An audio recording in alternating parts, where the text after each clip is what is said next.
कई समय पहले की बात है। रजवाड़कर रियासत के सभी वंशज मर चुके थे और उनका सारा धन कहीं लुप्त हो चुका था। इस बात की खबर सभी को थी, लेकिन कोई भी उस खजाने को पाने में सफल नहीं हुआ था। अफवाह तो ये थी कि कोई चुड़ैल है जो उस खजाने की रक्षा करती है। एक बार उस गांव के सरपंच के बेटे रोहित ने उस खजाने को ढूंढने का फैसला किया। पिताजी, मेरे मन में काफी समय से एक बात थी जो मैं आपको बताना चाहता हूँ। बोलो बेटा, क्या बात है? पिताजी, आप तो जानते हैं कि राजवाड़कर रियासत के सभी वंशजों का छुपाया खजाना कहीं लुप्त हो चुका है। मैं बस उसी खजाने को ढूंढना चाहता हूँ। बेटा, तू मेरा सबसे होशियार बेटा है। मैं नहीं चाहता कि तू उस खजाने के चक्कर में अपनी जान को जोखिम में डाले। मेरी बात मान बेटा, भूल जा इन सब चीजों को। वहाँ जाना ठीक नहीं तेरे लिए। लेकिन पिताजी, आप सिर्फ ये देख रहे हैं कि मैं हार जाऊंगा। आप ये सोचिए कि अगर मैं इस खजाने तक पहुंच गया तो क्या होगा। हम इस गांव को कहां से कहां पहुंचा देंगे। लेकिन बेटा, मुझे ये बात सुनकर ही डर लग रहा है। वहां से कोई भी कभी लौट के वापस नहीं आया है। तू हमारा इकलौता बेटा है, तेरे अलावा हमारा है ही कौन। बेटा, जाने की जिद मत कर, मत कर। मुझ पर भरोसा करिए पिताजी, मैं अपना ध्यान रखूंगा। प्लीज हमें जाने दीजिए। आप तो जानते ही हैं कि मेरा कितना मन है। प्लीज पिताजी। ठीक है, तुम जाओ, लेकिन अपना ध्यान रखना। भगवान तुम्हें कामयाबी दे। याद रहे, तुम्हें हमारी कसम, तुम अपनी जान को खतरे में नहीं डालोगे। आप फिक्र ना करें पिताजी, मैं अपनी पूरी कोशिश करूंगा। और देखना पिताजी, मैं खजाना लेकर ही वापस आऊंगा। इसके बाद रोहित ने पूरे दिन भर सफर की तैयारी की और अगले दिन सफर के लिए निकल पड़ा। गुफा को ढूंढने के लिए वो कई दिनों तक चलता रहा। एक दिन गांव वालों की बताई गई कहानियों से मिलने वाले सुराग से वो गुफा के पास पहुंचा और उसने वहां पे रखे पत्थर हटाए और अंदर चला गया। उस गुफा में काफी सारे कंकाल पड़े हुए थे, लेकिन वो डरा नहीं और आगे चलता रहा। उसने देखा कि गुफा खत्म हो गई है और एक दीवार उसके सामने आ गई।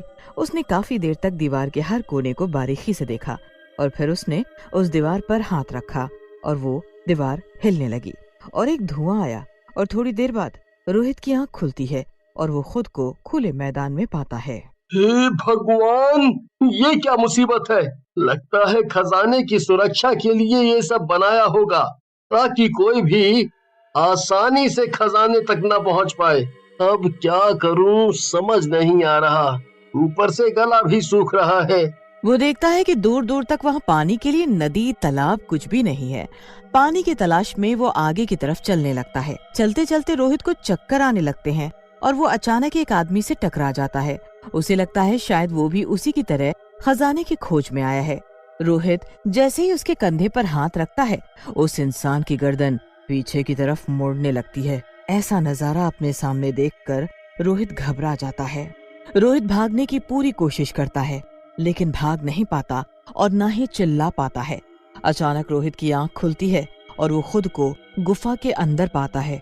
गुफा का पानी धीरे धीरे बढ़ने लगता है। मुझे जल्दी यहाँ से बाहर निकलना होगा, नहीं तो आज मेरे प्राण गए। क्या करूँ समझ नहीं आ रहा है।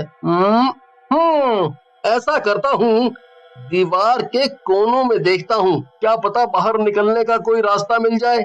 दूसरी तरफ गुफा में पानी का स्तर धीरे धीरे बढ़ रहा होता है और रोहित को कहीं भी बाहर निकलने का दरवाजा नहीं दिख रहा होता है, लेकिन फिर भी वो अपनी पूरी जान लगा देता है। पानी उसके शरीर के ऊपर चला जाता है। तभी उसे नीचे जमीन में कुछ दिखता है।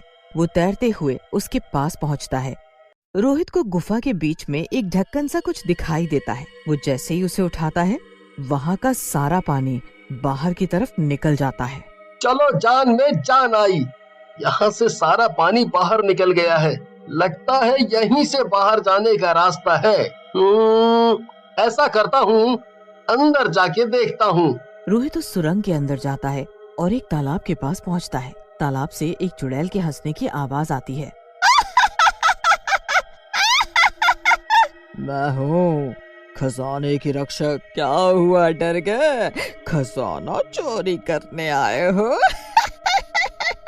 देखो, मैं खजाना चोरी करने नहीं बल्कि उसे गरीबों की मदद करने के लिए इस्तेमाल करना चाहता हूँ। तुम जैसे बहुत आए और मारे गए, अब तुम्हारी बारी है।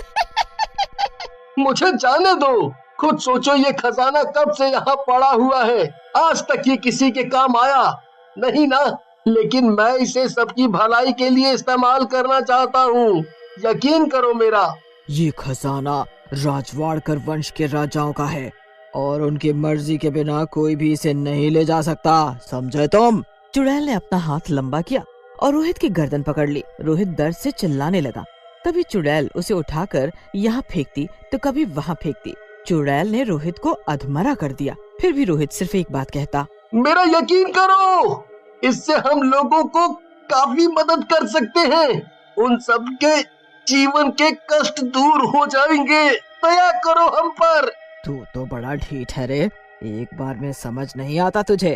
क्या लगता है मुझे कि तू ऐसे नहीं मानेगा? अबे बताती हूँ तुझे, रुक। इसके बाद चुड़ैल एक चाकू उठाती है और रोहित की तरफ फेंक देती है, लेकिन जैसे ही चाकू रोहित को लगने वाला होता है तभी अचानक तेज रोशनी आती है और चाकू रुक जाता है। हाँ, ये क्या? ये चाकू कैसे रुक गया? रुक जाओ गौरी, हमारा इंतजार खत्म हुआ। महाराज? हाँ, हमारा इंतजार खत्म हुआ गौरी, हमें हमारे खजाने का वारिस मिल गया है, आज से तुम आजाद हो। तुमने इतने वर्षों तक हमारे राज्य के खजाने की निस्वार्थ भावना से रक्षा की, इसके लिए मैं तुम्हारा ऋणी हूँ गौरी। ये कैसी बातें कर रहे हैं महाराज? ये आपकी प्रजा है, आपके लिए तो ऐसे 100 खजाने हंसते हंसते दे सकते हैं हम। मैं भी बहुत खुश हूँ गौरी कि हमें तुम्हारे जैसी प्रजा मिली है। अब हम अपनी संपत्ति रोहित तुम्हारे हवाले करते हैं, इससे सबका भला करना। लेकिन महाराज, अगर ये भी आपकी तरह लालची निकला तो? नहीं गौरी, आज जब मौत इसके सर पे थी तब भी ये सब के बारे में सोच रहा था। भला इससे ज्यादा नेक इंसान कौन हो सकता है जो खुद से पहले दूसरों का सोचे।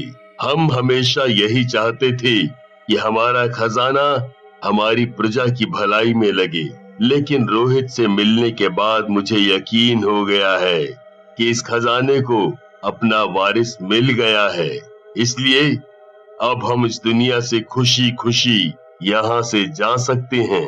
मुझे माफ कर दो रोहित, मैं तुम्हें सही से पहचान नहीं पाई। इस खजाने का ध्यान रखना और लोगों की भलाई करना और हमेशा सबकी मदद करना। महाराज, आप मुझ पर यकीन करिए, मैं आपके इस खजाने का कभी भी गलत इस्तेमाल नहीं करूंगा। इस खजाने से मैं हमेशा सबका भला करूंगा ताकि आपके खजाने का सही इस्तेमाल हो सके। आप बेफिक्र हो जाइए, आपकी अधूरी इच्छा मैं पूरी करूंगा। हमें खुशी हुई जान के कि तुम मेरी इच्छा पूरी कर रहे हो। गौरी, तुम्हारे जाने का वक्त आ गया है। तभी वहाँ एक रोशनी आती है और गोरी वहाँ से गायब हो जाती है। तभी थोड़ी देर बाद महाराज भी वहाँ से गायब हो जाते हैं। एक बार की बात है, 2 सैनिक एक ट्रेन में बैठकर बातें कर रहे होते हैं। एक सैनिक का नाम रमेश और दूसरे का नाम राहुल था। रमेश राहुल से कहता है, अरे राहुल भाई, आप भी बहुत समय से सेना में हो, कुछ कहानी सुनाओ सेना की, थोड़ा टाइम पास हो जाएगा। अभी तो पूरी रात पड़ी है। आप भी रमेश भाई खुद सेना में हो, कहते हो कि कोई कहानी सुनाओ। अरे सेना का तो एक एक दिन ही कहानी है, लेकिन आप इतना कह रहे हो तो सुनो। ऐसा कहकर राहुल कहानी सुनाने लगता है। रामवीर नाम के एक सैनिक थे। रामवीर बहुत ही देशभक्त और बहादुर थे। रामवीर को देश के अलावा कुछ नहीं सूझता था, जब देखो देशभक्ति की ही बातें किया करते थे। वाह राहुल भाई, आपकी कहानी तो बहुत ही इंटरेस्टिंग लग रही है, फिर क्या हुआ, थोड़ा और बताओ रामवीर जी के बारे में। रामवीर जी की कहानी ही ऐसी है, जो सुनता है वो उसे और सुनने की इच्छा करता है। रामवीर अपने देश से बहुत प्यार करते थे। एक रात उन्हें किसी गांव में कुछ आतंकवादियों के छुपे होने की खबर मिलती है, जिसे सुनकर रामवीर अपने दोस्त शैतान सिंह से बोलते हैं, शैतान सिंह, मुझे अभी अभी सूचना मिली है कि पास के गांव में कुछ आतंकवादी छुपे हुए हैं। इससे पहले कि वो किसी नागरिक की जान लें, हमें उन्हें मार देना चाहिए। रामवीर की बात सुनकर शैतान सिंह हंसने लगता है और बोलता है, तुम भी कैसी बातें कर रहे हो रामवीर? अरे हम लोगों के होते किसकी इतनी हिम्मत है जो यहाँ आ जाए? मुझे लगता है किसी ने झूठी खबर दी है तुम्हें। देखो, मुझे नहीं पता ये खबर झूठी है या सच्ची, लेकिन मैं वहां जरूर जाऊंगा। तुम्हें आना है तो आओ मेरे साथ, नहीं तो मैं अकेला ही चला। इससे पहले शैतान सिंह कुछ कहता, रामवीर अपनी गाड़ी चलाता है और गांव की तरफ निकल जाता है। गांव के बाहर जाकर चिल्लाते हुए कहता है, आतंकवादियों, मुझे पता है तुम इसी गांव में छुपे हुए हो। तुम अपनी सलामती चाहते हो तो हथियार डाल दो और बाहर आ जाओ, नहीं तो एक एक को चुन चुन के मारूंगा। लेकिन रामवीर की आवाज सुनकर आतंकवादी गोलियां चलाने लगते हैं। रामवीर भी बदले में गोलियां चलाते हैं। मैं अभी भी कह रहा हूँ, तुम लोग यहाँ से बचकर नहीं जा सकते। इससे पहले मैं तुम्हें तड़पा तड़पा कर मारूं। लेकिन रामवीर की बातों का आतंकवादियों पर कोई फर्क नहीं पड़ता और वो गोलियां चलाते रहते हैं। रामवीर भी उनका सामना बहादुरी से कर रहे होते हैं, लेकिन तभी एक गोली उनके पीठ पर आकर लगती है। ये गोली किसने चलाई? वो भी पीठ पर? कौन है? ये गोली मैंने चलाई है रामवीर, वो भी तुम्हें मारने के लिए।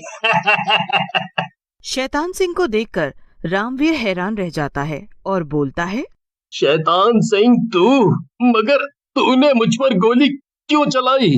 तू तो मेरा भाई है, देश से ये गद्दारी क्यों? तू कितना भोला है रे रामवीर। अरे भाई, मैं कोई देशभक्त नहीं हूँ, मैं तो दूसरे देश का एजेंट हूँ, तो तुम्हारी सेना में काम कर रहा हूँ। चल, अब तेरे मरने का समय आ गया। ऐसा कहकर शैतान सिंह रामवीर के सर के बीच में गोली मार देता है। रामवीर मर जाता है। ये बात सुनकर रमेश कहता है, फिर क्या हुआ? उस दुष्ट शैतान सिंह का क्या हुआ? क्या वो पकड़ा गया था? वो मुझे मिल जाए तो मैं उसकी जान ले लूं। रमेश भाई, अभी कहानी पूरी कहाँ हुई है मेरी? इसके बाद तो रामवीर की कहानी शुरू होती है। दरअसल रामवीर को मारने के बाद शैतान सिंह वहां से चला जाता है। बारिश बड़ी जोरों से हो रही होती है। तभी एक चमत्कार होता है। रामवीर की आत्मा रामवीर के शरीर से निकलती है। अरे, मैं तो जिंदा हो गया। मैं अब अपने देश के दुश्मनों को नहीं छोड़ूंगा। लेकिन तभी उसकी नजर अपने शरीर पर पड़ती है और वो दुखी हो जाता है। लगता है मैं मर गया हूँ और ये मेरी आत्मा है। लेकिन चलो, अच्छा है, कम से कम मैं उस दुष्ट शैतान सिंह से अपनी मौत का बदला ले सकूंगा। ऐसा कहकर रामवीर की आत्मा शैतान सिंह को मारने के लिए निकल जाती है। शैतान सिंह अपने आतंकवादी दोस्तों के साथ होता है। बड़ा आया था देशभक्त बनने, मार डाला हमने उसे। इसके जैसे और जितने भी हैं, उन्हें चुन चुन कर मरना है, फिर तो ये देश अपना है, अपना।